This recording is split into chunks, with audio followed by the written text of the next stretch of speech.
Hello अस्सलाम वालेकुम, जय श्री राम गाइस। स्वागत है आपका फिर से एक बार पीएमएसन के चैनल में। आज हम बात करने वाले हैं दो ऐसे कैरेक्टर्स को लेकर जिनकी स्पीड हद से भी ज़्यादा तेज़ है। एक तरफ है मक्कारी, जिसने अपने स्पीड की मदद से इकरिस तक को टक्कर दिया है, और वहीं दूसरी तरफ है क्विकसिल्वर। नहीं, वो एवेंजर वाला क्विकसिल्वर नहीं, मैं बात कर रहा हूँ एक्समैन वाले क्विकसिल्वर की। और इसके स्पीड का एग्जाम्पल हमने तभी देख लिया था जब ज़ेवियर स्कूल ब्लास्ट हो रहा था और उसने वहाँ पर मौजूद हर म्यूटेंट को अकेले ही बचाया था। आज हम इसी टॉपिक के ऊपर बात करेंगे और देखेंगे कि इन दोनों कैरेक्टर्स में से सबसे ज़्यादा फास्ट कौन है। फ़ोन को लेकर किसी एक जगह पे बैठ जाओ और वीडियो को स्टार्ट करते हैं एक छोटे से इंट्रो के साथ।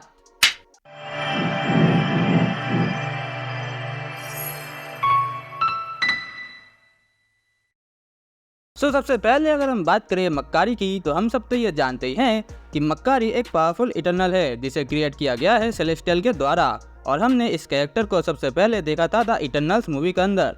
इसके बाद अगर हम बात करें मक्कारी के पावर्स को लेकर, सबसे पहला जो पॉइंट आता है वो है सुपरमैन स्ट्रेंथ। इसके पावर का सबसे पहला एग्जाम्पल हमने तभी देख लिया था जब डेविएंट ह्यूमंस के ऊपर अटैक कर देते हैं। इस सीन के अंदर मक्कारी अपने सुपर स्पीड की मदद से उन सारे लोगों को डेविएंट्स के हाथों से बचाकर एक सेफ जगह पर ले आती है, और इस छोटे से सीन के अंदर मक्कारी की स्पीड साउंड के स्पीड से भी 10 गुना ज़्यादा फास्ट थी, और इसी वजह से वो इस काम को बड़े ही आसानी से निपटा देती है।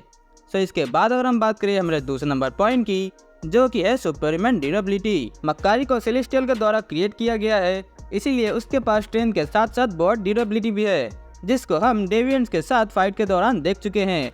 हम लोगों ने बहुत ही अच्छे से देखा है कि डेविएंट्स के खतरनाक हमले से वो कैसे बचती है, और उसकी फाइट तो इकरिस से भी हुई थी, और उस समय वो इकरिस को बहुत ही बढ़िया तरीके से टक्कर भी देती है। इसके बाद अगर हम बात करें हमारे तीसरे नंबर पॉइंट की, जो कि है सुपरमैन स्पीड। इसके बाद हमने उसे एक सीन में एक टॉर्नेडो को भी क्रिएट करते हुए देखा है, और एक टॉर्नेडो को क्रिएट करने के लिए मक्कारी को 35,000 मैक्स से भी ज़्यादा तेज़ भागना पड़ेगा।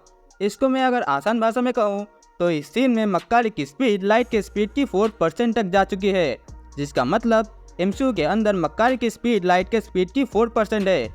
और इसके बाद भी एक बार मक्कारी ने सेलेस्टियल के सीट को ढूंढते हुए पूरा अर्थ का भी चक्कर लगाया था, और वो भी बहुत ही कम समय में।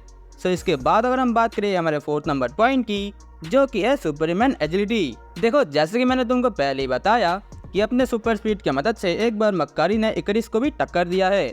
जब मक्कारी और इकरिस की फाइट होती है, तब मक्कारी इकरिस को इतने स्पीड से अटैक करती है कि उसके लिए मक्कारी को देखना तक मुश्किल हो जाता है, और इसीलिए इकरिस के लिए मक्कारी को पकड़ना बहुत ही डिफिकल्ट हो जाता है। इससे साबित होता है कि मक्कारी की स्पीड और एजिलिटी और बाकी चीज़ से बहुत ही पावरफुल है।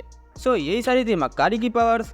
अब बात करते हैं क्विकसिल्वर को लेकर। देखो, मैंने एवेंजर्स वाले क्विकसिल्वर को इसीलिए नहीं लिया क्योंकि उसको हमसे अच्छी तरीके से इंट्रोड्यूस नहीं करवाया गया है, और ऊपर से वो थोड़ा कमज़ोर भी है। जिसका एग्जाम्पल हमने एज ऑफ अल्ट्रॉन मूवी में ही देख लिया था जब वो हॉकाई को बचाने आता है, बट अनफॉर्चुनेटली वो बुलेट्स उसी को लग जाती है। और वहीं दूसरी तरफ एक्समैन वाले क्विकसिल्वर को हमने एक बार मैग्नीटो और प्रोफेसर एक्स को बुलेट से बचाते हुए देखा है। और अगर हम बात करें इस क्विकसिल्वर के स्पीड की, तो तुम इस बात को कुछ इस तरीके से समझो कि एक बुलेट को अपने निशाने पर जाने के लिए 1 सेकेंड या फिर उससे भी कम समय लगता है, और इस सीन में क्विकसिल्वर ने बुलेट्स की डायरेक्शन को ही चेंज कर दिया था। इसका मतलब उसको यह काम करने के लिए सिर्फ और सिर्फ 0.1 माइक्रोसेकंड लगे होंगे। और इसके बाद हमने एक्समैन एपोक्लिप्स मूवी में भी यह देखा है कि वो कैसे अपने स्पीड की मदद से उन सारे म्यूटेंट्स को अकेले ही बचाता है जब ज़ेवियर स्कूल ब्लास्ट होने वाला था, और इस सीन में उसने कुछ ऐसे काम भी किए हैं जो कि उतने इम्पोर्टेंट भी नहीं थे। इसका मतलब अगर वो चाहता तो इससे भी ज़्यादा तेज़ मूव कर सकता था।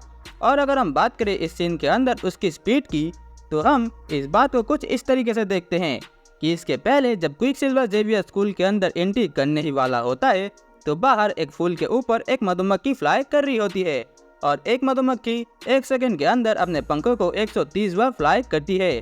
और जब क्विकसिल्वर स्कूल के सारे बच्चों को बाहर निकाल लेता है, तब वो मधुमक्खी अपने पंखों को सिर्फ 3 बार ही फ्लाई करती है।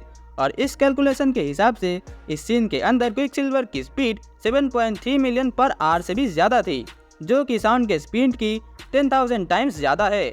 और इसके बाद भी हमने एक्समैन डार्क फिनिक्स में ये देखा था कि जब जीन ग्रे के अंदर डार्क फिनिक्स की पावर्स आ जाती है, तो तब सारे म्यूटेंट्स उसको रोकने के लिए जाते हैं, और वहाँ पर क्विकसिल्वर भी मौजूद होता है, और वहीं पर स्टॉर्म अपने लाइटनिंग पावर की मदद से जीन ग्रे के ऊपर अटैक करती है। पर क्विकसिल्वर स्टॉर्म के लाइटनिंग से भी ज़्यादा तेज मूव करता है। और मैं तुमको बता दूं कि एक थंडर लाइटनिंग की स्पीड लाइट के स्पीड के 1/3 होता है, यानी कि लाइट की स्पीड थंडर लाइटनिंग के स्पीड से सिर्फ 3 गुना ज़्यादा होता है, जिसका मतलब यहाँ पर क्विकसिल्वर की स्पीड लाइट के स्पीड की 35% तक जा चुकी है।